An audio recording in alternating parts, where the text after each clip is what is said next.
Look at me, 'cause I might be the very last one that you'll ever see. Someday you may wake up and find I'm one of a kind.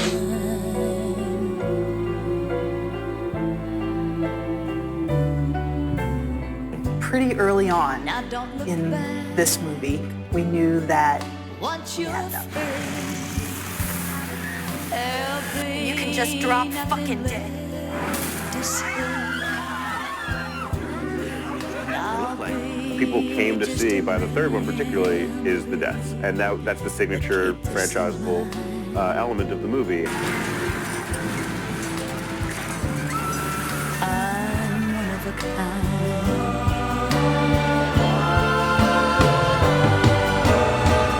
I wish you love as true as mine. May you find happiness.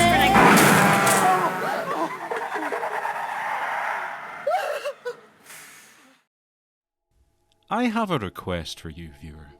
Name me a film like Final Destination. Really try. It's hard, isn't it? It is strangely unique to the point I don't think I could even name any rip-offs based on its premise. Of course it has elements of other various properties, but it's a weird amalgamation of stuff that comes together to create something wholly its own. A lot of horrors can be bungled into various genres: slashers, Lovecraftian, folk horror. Final Destination is technically a supernatural horror film, but it feels odd placing it in that category. Like, yeah, it fits, but I would never describe it to someone as a supernatural film. Something supernatural, you say? That sounds bang up your alley, Dag. Aren't you an expert in the arcane and black arts? That was a long time ago, Sanch. The movie was originally meant to be an episode of The X-Files entitled Flight 180, before morphing into the beast we see today. It's morphin' time! X-Files, Final Destination. The Lightbringer! Final Destination is one of those horror franchises it seems people just like having around due to how morbidly fun it is. The film follows a group of students who are heading out on a trip to Paris, but while leaving, one of them has a premonition of the plane exploding and warns them all off. This is actually based on a real-life disaster, the explosion of aircraft TWA Flight 800, that also contains students heading for Paris that exploded mid-flight, killing all on board. After they survive, death itself comes for each person, constructing a variety of scenarios to cause their demise, since they shouldn't be alive and it feels cheated. The film actually does a good job of making how the group figure out this is all happening plausible. It never feels contrived, even if the reason Alex was given the gift of premonition is never explained at all. I've always thought Death was just bored and wanted a challenge. There's actually a few times Alex foresees the deaths of characters coming. In the end though, no matter what, death comes for you. You figured out the design you can cheat death? Alex, you've already done that by walking off the plane. Your friend's departure shows that death has a new design for all of you.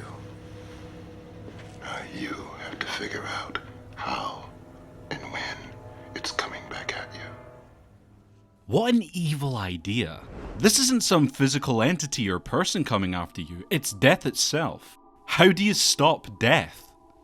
Well, turns out death actually plays by some rules that you can use to your advantage. For one, death has a list and it follows this list to a T. If death tries to kill you and someone saves your life, then it will abandon that attempt and jump to the next person in the queue. The initial order being who died when in the premonition.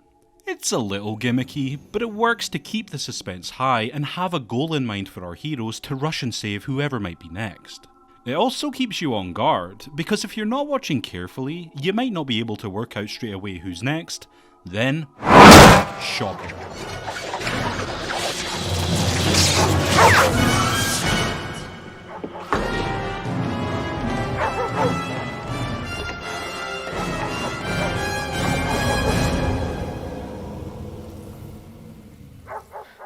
It's actually been analysed to death how these films are an important entry in modern horror history. As I say, there's no monster, hauntings, killers, overly sexual themes, or even much of a threat. It's simply the inescapable truth that death comes for us all, and technically, everything that happens to the characters is an accident. Aside from this singular bullshit moment where the water sucks back up into the toilet, the only moment in the franchise that undeniably shows death influencing something to happen. You're just ruining it. Look at my lips, you're ruining it. The death scenes are what everyone remembers. They're complex Rube Goldberg machines of demise, which are set up with tension as you await the person to spring the trap created for them and watch the mania unfold. A highlight is Ms. Luton, who after getting stabbed by her exploding computer, becomes a horrifying Three Stooges act, with her entire house falling into chaos as everything that could go wrong does.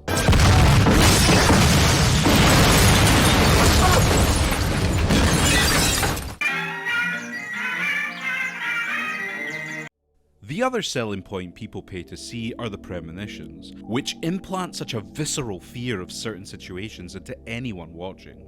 In the first movie, it's getting on a plane. And yeah, it is horrifying. I have an intense fear of flying, and this movie did me no favours. These premonitions are always massive spectacles, on par with Joel Schumacher's big-budget disaster films. They're always hugely entertaining, as well as deeply terrifying showcases of multiple fatality accidents. It's top-notch entertainment, the kind where you get giddy and laugh at the craziness that erupts on screen. And Final Destination gives you that feeling every 10 minutes. Fucking Billy, I'm not dead! Oh, you will be! You're dead! You're dead! And you ain't taking me with you!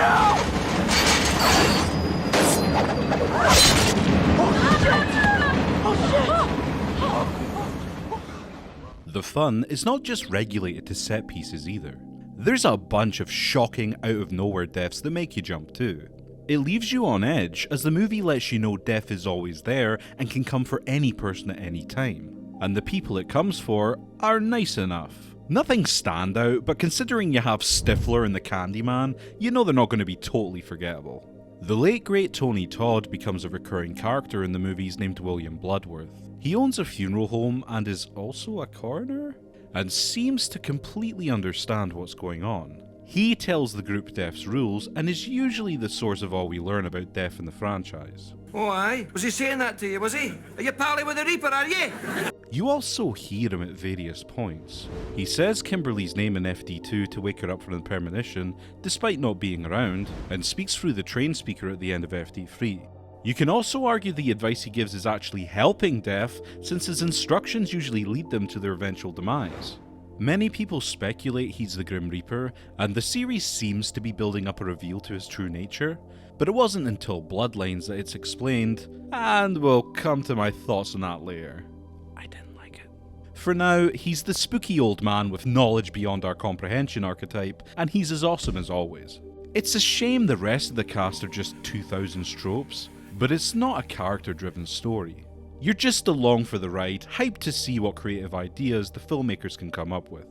Final Destination is a creepy concept with the bombast of a high-stakes action film. It takes an abstract idea and dilutes it enough to be enjoyable for anyone with a high dose of unexpected death.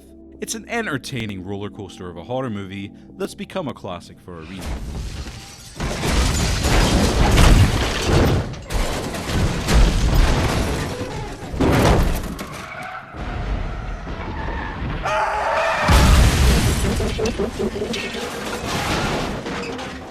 It would actually be 3 years before a sequel would be made, but the plot remained the exact same.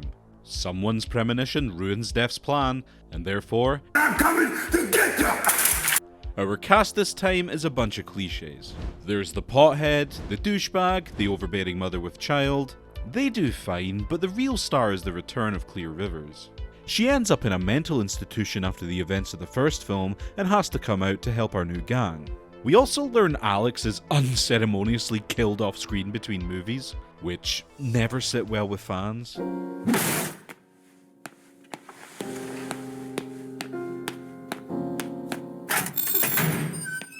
It's not bad as far as stories go, and it's the only sequel to really follow on from the first film. While Flight 180 is sporadically referenced in future installments, Clear is the only character outside of Bloodworth to appear in more than one movie. The Premonition this time is regarded as the franchise best, and for a reason.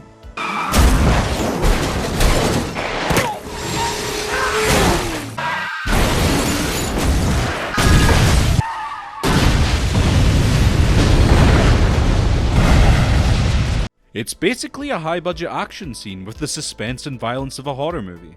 Every time I'm on the motorway and see these big log trucks, a wave of fear washes over me purely from this scene.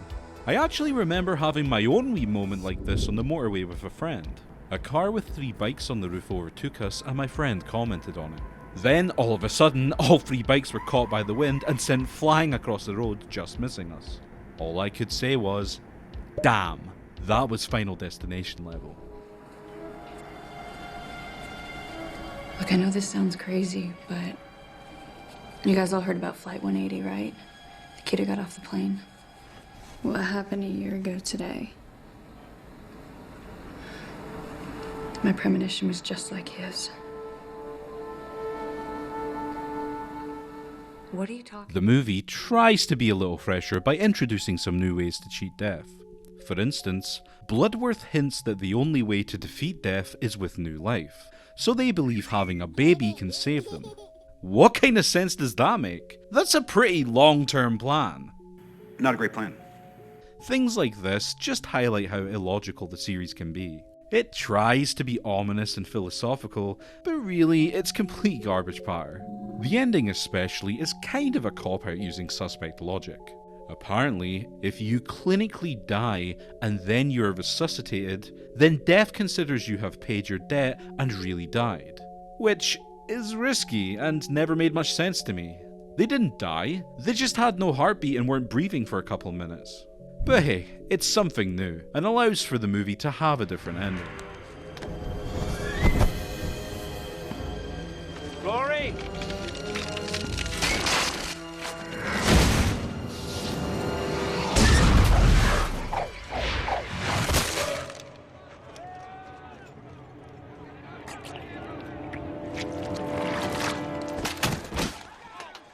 However, the death scenes once more steal the show and really up the gore this time. Yet again blending together sudden out-of-nowhere kills with more elongated set-piece exits. It may sound super morbid and grotesque that people enjoy this, but remember, it's just a movie. It's all just imagination. People watch these to have fun, and just because you find the idea of someone dying in a creative manner disgusting doesn't mean others do. I love the inventiveness of death, admiring the amazing effects and cringing when it looks painful. The dreaded suspense as they inch closer to one of the death traps. It's like Mortal Kombat fatalities. It's violent and cruel, but it's all just over-the-top fun. People have different tastes in life, and horror fans just happen to find this stuff delicious. I don't enjoy watching real footage of people dying, it makes me ill. I was sent 3 guys 1 hammer in high school by a pal, and it really affected me in a bad way.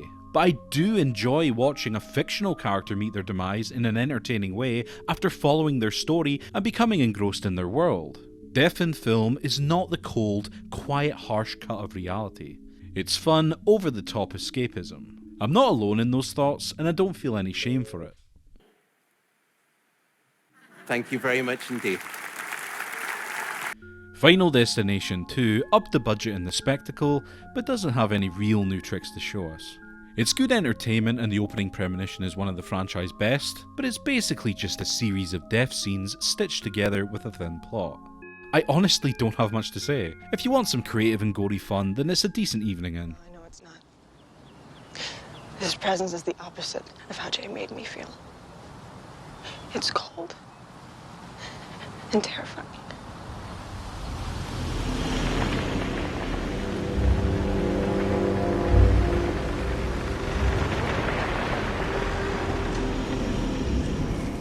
Final Destination 3, unfortunately at the time, stick to the cliche that the third film in a series is usually the weakest. Not only is it the exact same beat for beat as the previous 2, but it's also the least creative.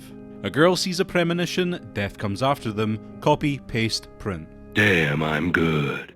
The only new element introduced in this one is quite baffling. Our heroes learn that photographs the main character took of them all give them hints into how they're going to die. It doesn't really add up to much though. This is still Final Destination, it's just with a little more warning for the people getting killed. No, but check this out. Right now, Lewis is down at State for football training camp. State's team is called the Sultans. That's it, that's the clue. The characters this time don't hold up. A lot of them are just mean-spirited and not very likeable to be around. It's kind of a weird situation in that the film doesn't really make any attempt to try and get us invested in these characters, so their deaths don't leave much of an impact. I just win! That's all I know how to do, Kevin! Baby, I just win! Meh. The only one that stands out is Mary Elizabeth Winstead. She's a control freak whose obsessive personality makes her perfect for spotting out death's omens. Honestly, I think it's purely Winstead's performance rather than the actual character that's good, but at least her and Ryan are someone to grasp onto and not want to see die.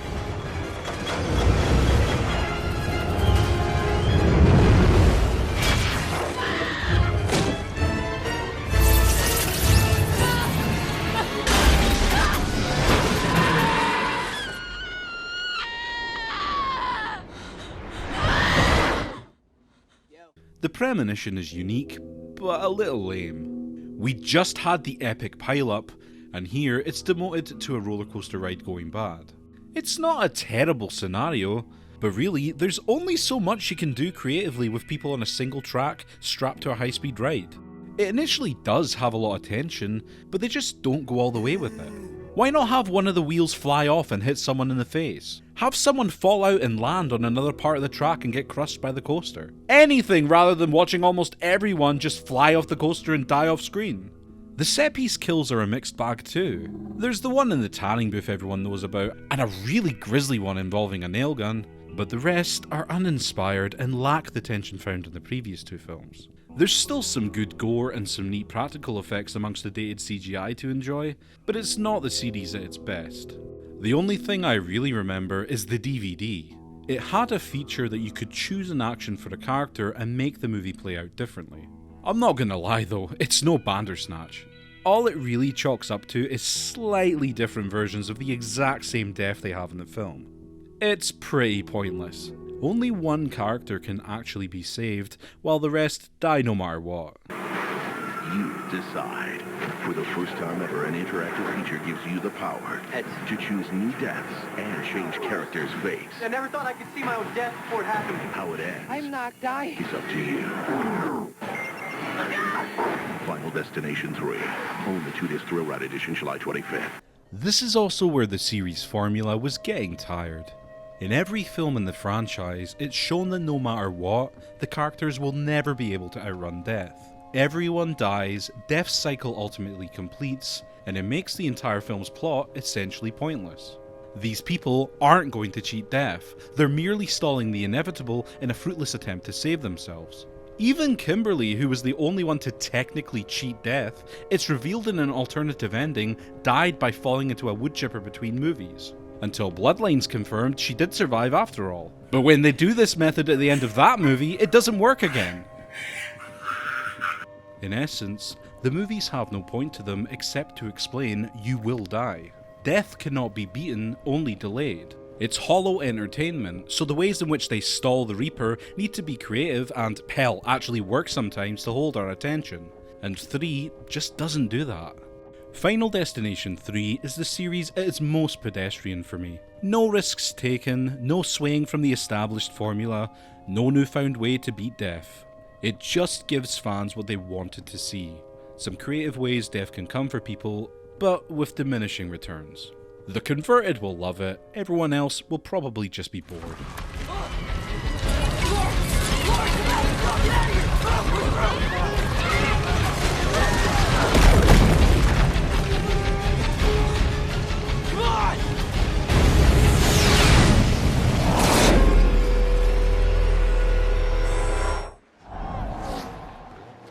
The Final Destination really irritates me for a bounty of reasons. The biggest one being, it's complete shit. The second is its name, The Final Destination. It's not like 3 was a big failure or released that long before, so a soft reboot at the time was really, really strange. Especially since the next installment was numbered 5, so it just sticks out like a sore thumb in the franchise with this moronic, pretentious title. Hate, hate, hate, hate, hate, hate, double hate. Loathe entirely. Third is its opening titles. Being released in 2009, this was at the height of the 3D boom, and the lingering popularity of nu metal still clutched the masses. So we're treated to a nu metal cover of the original film's theme that is so out of place and dated, it turns you from erect to soft in record time. These opening titles cover a bunch of deaths from across the first 3 films that burst out of the screen, but for a film trying to restart the franchise at the time, it's strange it references the first 3 movies so much. This muddled 90 seconds that kickstarts the movie should worry any fan coming in and sets the tone for what's to come.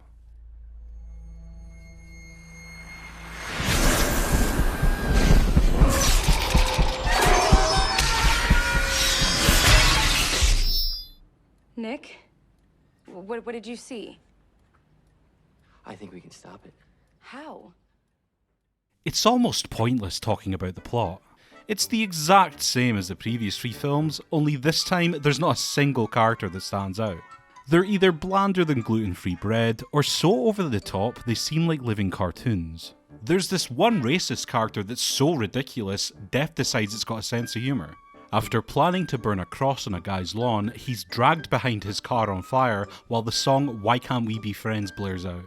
Aside from Death becoming a comedian though, movie number 4 introduces nothing to the franchise.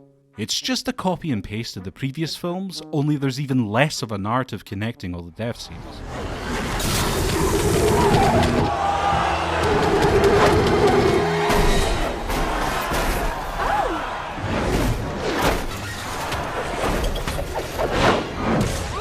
The premonition is really disappointing. We had a plane, then a vehicle pile-up, then a roller coaster. What's next? More cars crashing, only it's a NASCAR rally. I always thought they'd do a boat. It's nowhere near the level of the epic pile-up of number 2 though. It mostly focuses on bits of metal flying into the crowd and killing folk, but it looks like hot garbage. Look at that CGI. Good lord, it's some of the worst you will ever see in a high-budget film. It is so cartoonish and unfinished, to the point I would bet money I could do better than some of this stuff in an afternoon on Adobe After Effects. It doesn't help that the film was in 3D, so the CGI lunges out at you constantly, giving you a real good eyeful at how trash it looks. And it's not like it was rushed to theatres. They had 3 years between films to make and release it. Alright boys, come on. Let's go, get in the car. I've got my eye on you two. Oh, the irony! Oh, the irony! The death scenes are awful this time round. On top of being a physics teacher's nightmare,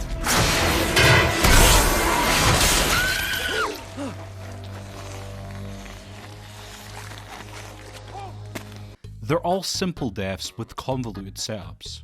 Goofy, yet mundane. It's nonsensical and brought down by the atrocious visual effects and obnoxious 3D elements.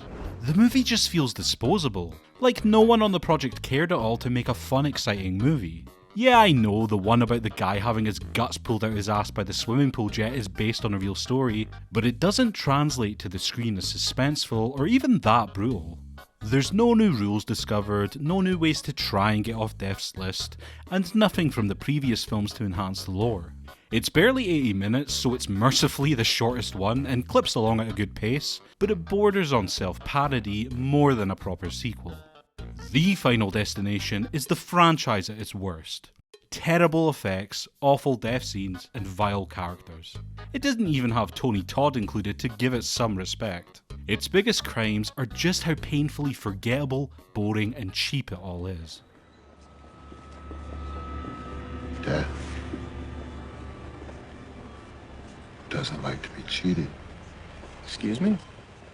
What's that supposed to mean?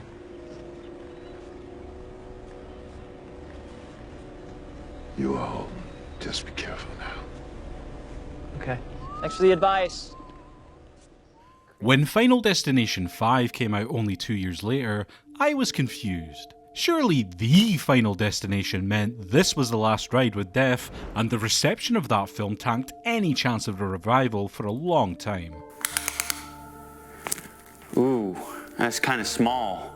But no, the franchise was brought back for one more ride, and wouldn't you know it, this time they really brought their A-game for this one. The main synopsis is unchanged, but the characters are actually semi-complex this time. When people die, they don't just start fearing for their own lives, they actually get depressed, and it has an impact on the rest of them since they all work together. I'm not fucking around here, Dennis. Anyone could be next. It could be you. Understand? Nobody's safe. What are you talking about? We weren't supposed to survive that bridge collapse. And so now it's kill or be killed. You get that, Dennis? I think another reason the characters leave an impact this time is because they got a dynamite cast of well-known actors who sell the shit out of the little material they're given.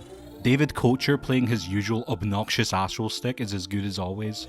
PJ Byrne is this sleazy womanizer, but he's really damn funny in the role because he's so committed to being slimy.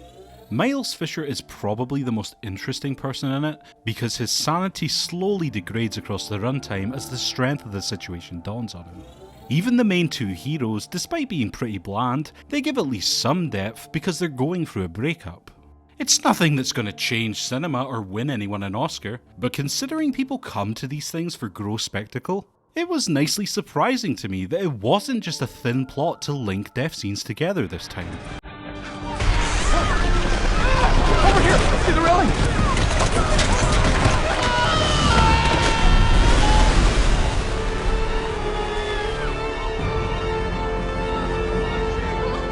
We can do this!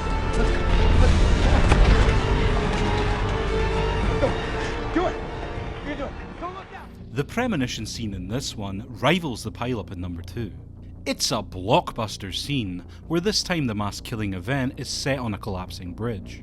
There's just so much variety here. People don't just fall in the water, no, they get mangled before they even touch it, and the effects are great.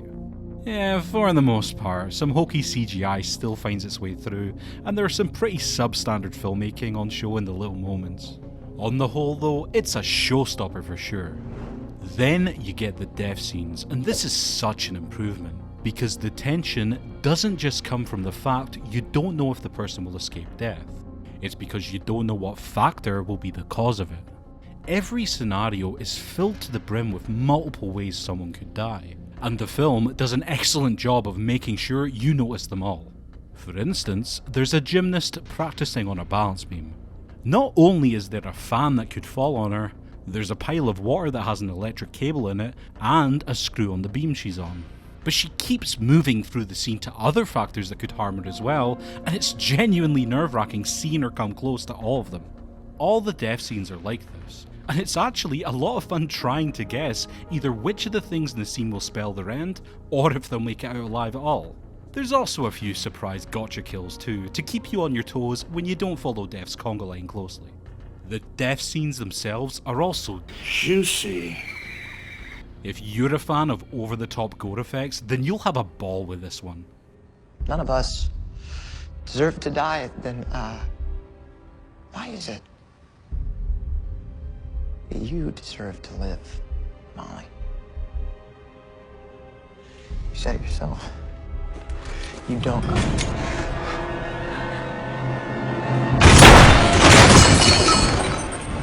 Another interesting aspect is that they learn if you kill another person, you steal the remaining years of life they had left, which adds a brilliant new element into the game. So now, not only do they have to fear death, they have to be afraid of each other. It's yet another layer of tension as the characters are presented opportunities to kill someone and you don't know if they'll be willing to go through with it. And when they begin to clash, friendships get thrown out the window with them considering killing people they know. The ending is also an awesome bit of fan service with a great twist. I won't spoil it, but the movie goes out with one hell of a bang and yet another stunning set piece. It also seems to allude to how these premonitions work. Again, I won't spoil it, but it seemed to me it was hinting that death's arrival can trigger premonition in someone. Final Destination 5, in my opinion, is the best in the series. It not only gives us the high budget spectacle we've come to know and love, but there's a top level of polish to everything. It also introduces some fresh twists into the formula that add another layer of horror into the mix. It's a terrific night in.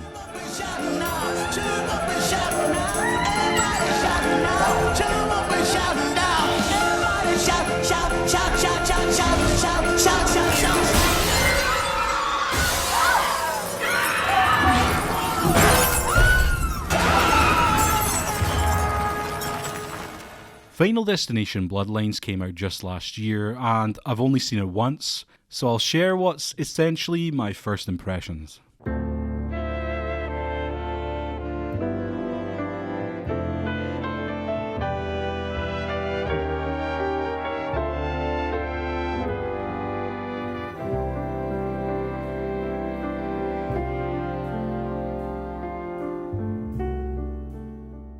What shocked me about Bloodlines was just how damn successful it was. I think people forget, as big as these films were, they weren't monsters at the box office. Hell, number 2 didn't even crack 100 million worldwide. Number 5 was kind of seen as a disappointment, so when it was brought back and they actually upped the budget to 50 million and became the highest grossing film in the franchise, I was pleasantly surprised. The franchise also wasn't a critical darling, but then the reviews came in and damn, these are some high ratings for a film series about watching folk fucking die. That's quite big. The plot follows a girl who finds out her terminally ill grandmother cheated death in the past and has survived its attempts to take her whole life. She passes on the knowledge of death to her, explaining that because she was meant to die in the past, her family shouldn't exist, and so death will come after all them once she passes away. I have to say, this is the best looking movie in the series. It's always seemed a little lame and unambitious in the cinematography department, but it really kills it here.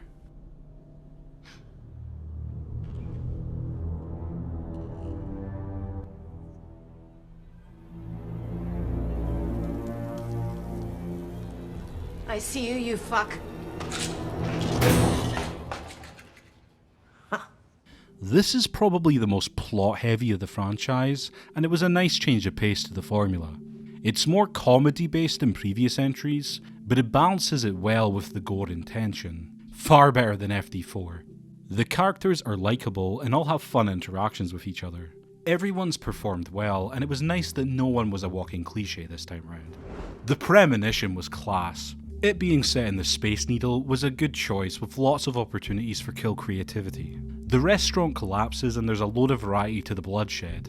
It's pretty ballsy too, as it shows people getting brutally torn apart and kids get crushed. Definitely rivals the franchise best. The death scenes were a mixed bag. This has some of the best kills the franchise has ever seen, but the impact of some were off. Like the lawnmower one and the garbage truck one. I can't explain it, they just didn't hit the mark well, even if the build up to them was great. The MRI machine scene was fantastic. It really looked painful, with some of the most grisly visuals in a mainstream movie I've seen. The tension throughout that whole scene had me giddy with excitement. I loved it. William John Bloodworth, but my friends call me JB. I've been waiting for you, Stephanie, Charlie, Darlene, but no Howard, no Julia. So, which one of you is next?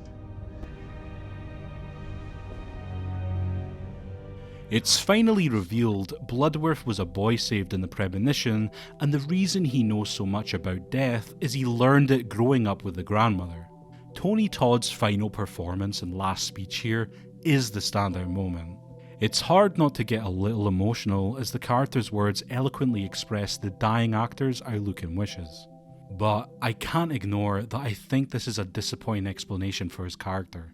Bloodworth always had this scary mysticism around him, and to find out he's just a normal mortician who just learned everything from the grandma was a little weak. I'd have preferred it to remain unsaid and for him to have just given another spooky monologue of vague truisms. It was also nice that he confirmed Kimberly really did beat death, and now we know for sure the only method of beating death is to clinically die and then be revived.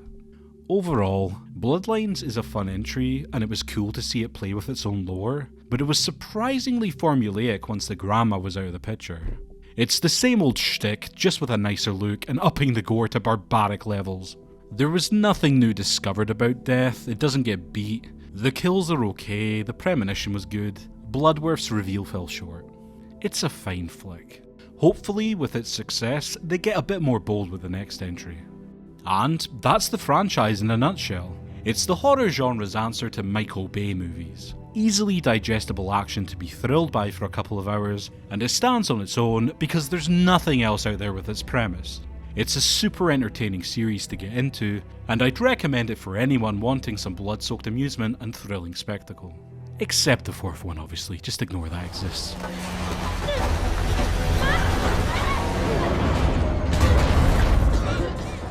my god, that was close. You okay? Yeah.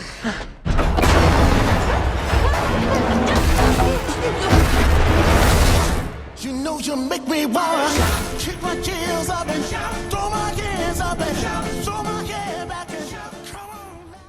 Another interesting aspect added is